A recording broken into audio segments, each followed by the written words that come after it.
இனியவளே உனது இருவிழி முன் பழரச குவளையில் விழுந்த எறும்பின் நிலை எனது நிலை விலக விருப்பமில்லையே பூவே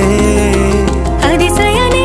பிறந்து பல வருடம் அறிந்தவை மறந்தது எனது நினைவில் இன்று உனது முகம் தவிர எதுவும் இல்லையே அன்பே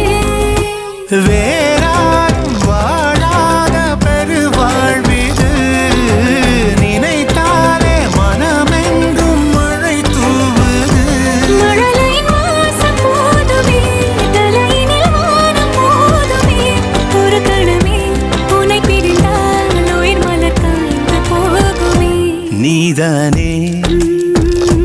பொஞ்சாதி நானே உன் சரிபாதி நீதானே பொஞ்சாதி